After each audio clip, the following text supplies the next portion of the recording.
bukan pembangunan jalan, bukan gedung, bukan bahkan proyek biasa, tapi sesuatu yang datang dari luar angkasa, dan sekarang nama besar seperti Amazon dikaitkan dengan itu. Internet satelit. Sekarang berhenti dulu sebentar. Karena kalau ini benar-benar terjadi, Indonesia bisa berubah dengan cara yang belum pernah kita lihat sebelumnya. Tapi pertanyaannya, kenapa Indonesia? Kenapa sekarang? Dan apa yang sebenarnya sedang terjadi di balik semua ini? Karena ini bukan sekadar internet lebih cepat. Ini tentang menghubungkan ribuan pulau yang selama ini hidup dalam dunia digital yang berbeda. Sekarang coba bayangkan ini, seorang siswa di Jakarta sedang belajar online dengan lancar. Tapi di saat yang sama, di pulau kecil yang jauh di sana, ada anak lain yang bahkan untuk membuka video saja butuh waktu lama. Dunia mereka berbeda. Tapi internet satelit bisa menghapus perbedaan itu dalam sekejap. Dan disinilah semuanya mulai terasa gila karena Amazon, salah satu perusahaan terbesar di dunia, sedang dikaitkan dengan rencana besar untuk membawa internet satelit ke Indonesia. Dan kalau kamu belum paham seberapa besar ini, kita sedang bicara tentang teknologi yang tidak butuh kabel bawah laut, tidak butuh menara tinggi di setiap desa, tidak butuh infrastruktur yang mahal dan lambat, cukup satelit di luar angkasa, dan sinyal langsung turun ke bumi. Sekarang bayangkan efeknya di Indonesia. Pulau-pulau kecil yang selama ini terputus, tiba-tiba langsung terhubung. Nelayan bisa dapat informasi cuaca real time.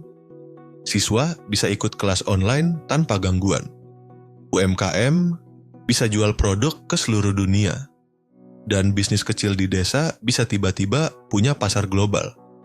Tapi tunggu, karena ini baru permulaan. Pertanyaannya sekarang bukan hanya apa yang bisa terjadi, tapi seberapa besar dampaknya kalau ini benar-benar berhasil.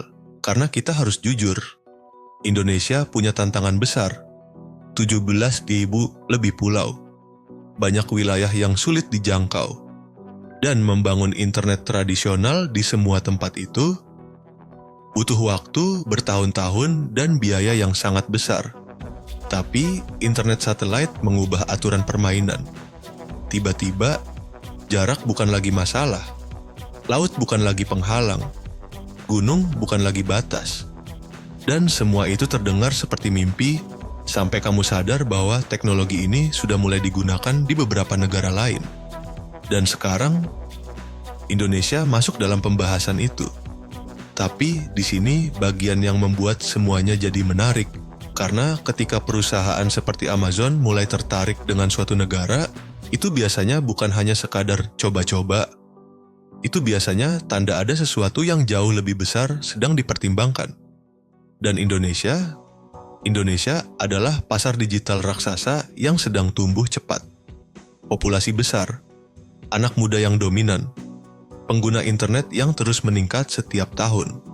Semua indikator menunjukkan satu hal, Indonesia sedang bergerak menuju era digital besar. Tapi internet satelit bisa mempercepat semuanya dengan cara yang tidak pernah dibayangkan sebelumnya. Sekarang coba pikirkan ini, apa yang terjadi kalau internet bukan lagi masalah di Indonesia?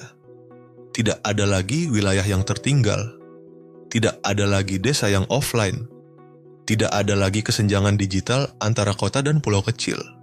Semua orang punya akses yang sama, dan itu bisa mengubah segalanya. Tapi tentu saja tidak ada perubahan besar yang datang tanpa tantangan. Internet satelit itu mahal, butuh banyak satelit di orbit, butuh sistem global yang kompleks, butuh kerja sama pemerintah dan perusahaan besar, dan butuh waktu, bukan sehari, bukan sebulan, bahkan bisa bertahun-tahun. Jadi sekarang kita berada di titik yang sangat penting, di mana ide besar sudah muncul, tapi realitasnya masih sedang dibentuk. Apakah ini benar-benar akan terjadi, atau hanya sekadar pembahasan teknologi yang terdengar besar tapi tidak pernah sepenuhnya terwujud?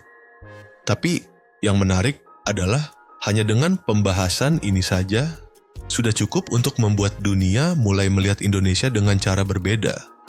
Karena sekarang Indonesia tidak hanya dilihat sebagai negara kepulauan, tapi sebagai kandidat kuat dalam revolusi digital berikutnya. Sekarang coba bayangkan beberapa tahun ke depan, jika internet satelit benar-benar masuk secara luas, anak-anak di seluruh Indonesia belajar dengan sistem yang sama.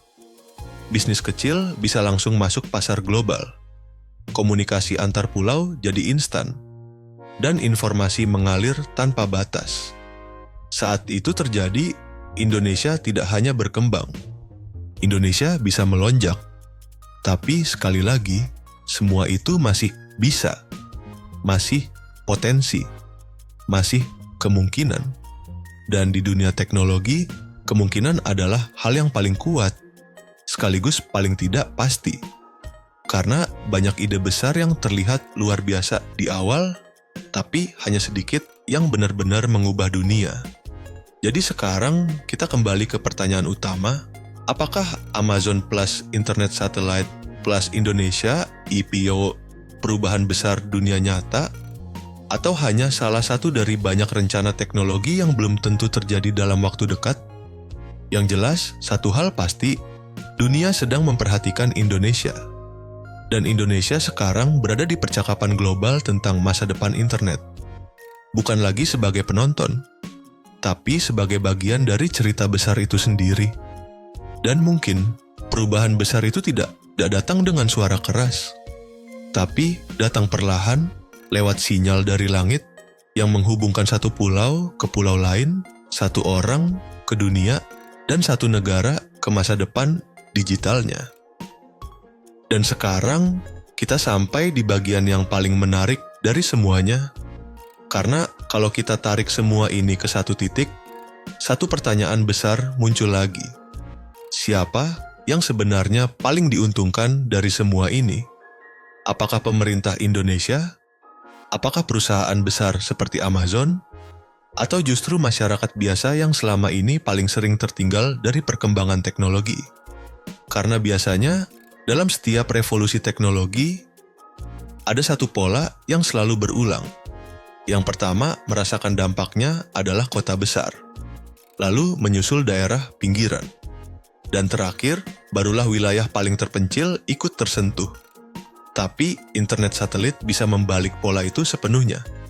Karena secara teori, dari hari pertama teknologi ini aktif, wilayah terpencil bisa langsung ikut terhubung. Tidak perlu menunggu kabel. Tidak perlu menunggu pembangunan bertahun-tahun. Tapi lagi-lagi, teori dan realita itu dua hal yang berbeda. Dan disinilah tantangan sebenarnya dimulai.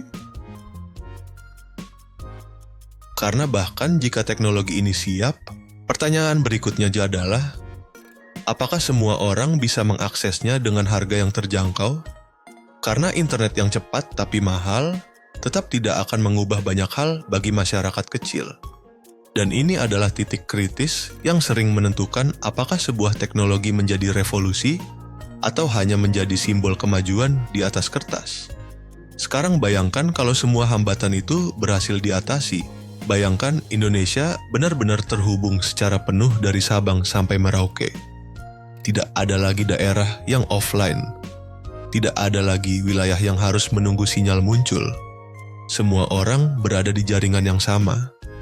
Pada titik itu, bukan hanya internet yang berubah, tapi cara hidup manusia juga ikut berubah. Dan mungkin itulah alasan kenapa dunia sekarang mulai memperhatikan langkah kecil seperti ini.